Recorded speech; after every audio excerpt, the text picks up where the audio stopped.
మరణాత లోకరక్షకుడైన క్రీస్తు యేసు నామములో మీకు శుభము సమాధానము కలుగును గాక.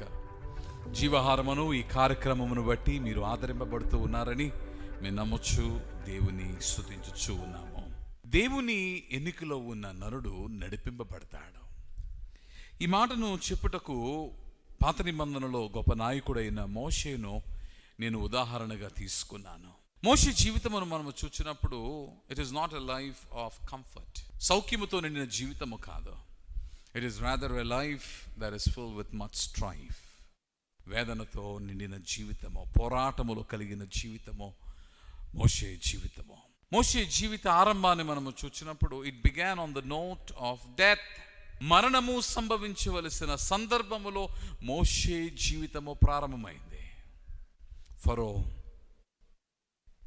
ఇశ్రాయేలులో మగబిడ్డలు జన్మిస్తే హెబ్రీయులలో వారిని తీసుకుని వెళ్ళి నదిలో పారవేయమని మంత్రస్థానులకు ఆజ్ఞ ఇచ్చాడు.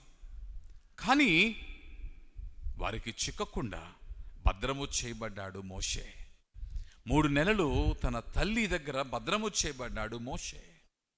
కానీ 3 నెలలు నిండిన తరువాత ఆ తల్లి ఇంకా భద్రము చేయలేని స్థితిలోనికి వచ్చినప్పుడు విడిచిపెట్టింది. అయితే జమ్ముపెట్టలో పెట్టబడిన మోషే ఎక్కడికి వెళ్ళాడు? ఫరో కుమార్తె యొద్దకు వెళ్ళాడు.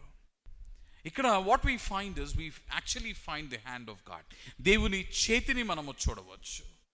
మీరు అనవచ్చు, ఎలాగూ దేవుని చేతిని మనము చూచుచూ ఉన్నాము. Remember, the laws of the nature are governed by God. దేవుని ఆధీనములో ఉన్నవి. సూర్యుడు, చంద్రుడు, నక్షత్రములు దేవుని ఆధీనములో ఉన్నవి.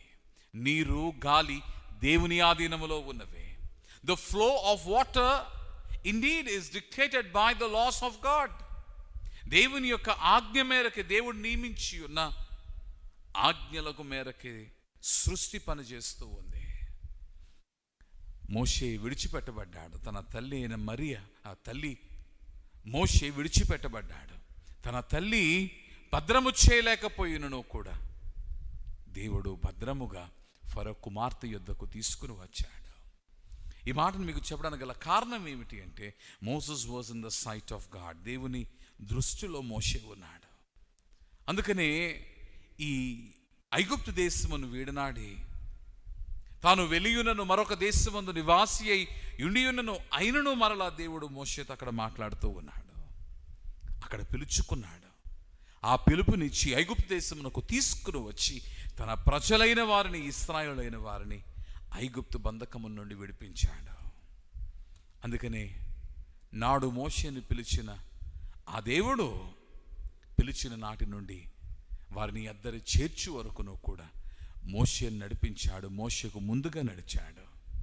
మోషే దేవుని దృష్టిలో ఉన్నాడు.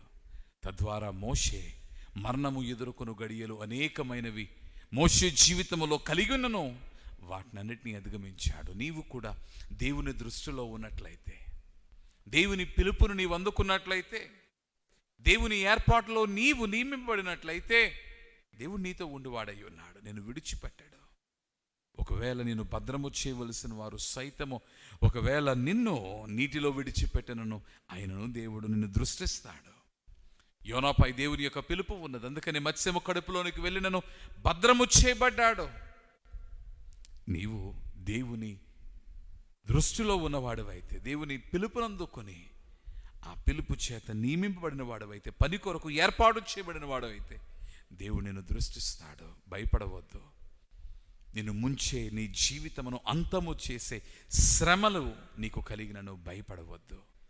దేవుని దృష్టిలో నీవు ఉన్నట్లయితే నిత్యము నీవు జీవిస్తావు. ప్రభువా, ఈ మాటలను నీ బిడ్డల వినికిడిలో దీవించుము. వారు కలిగిన పోరాటములో ఈ మాటల వలన ధైర్యము నింపుము. తండ్రి, నీ వలన నిత్యము మేము జీవించు వారమై ఉన్నామని వారు తెలుసుకొనుటకు సహాయము చేయము. ఈ మాటల వలన ధైర్యమును నీ బిడ్డల హృదయములో నింపు. ప్రాణనాథుడైన క్రీస్తు పేర ప్రార్థించుచున్నాము మా పరలోకపు తండ్రి.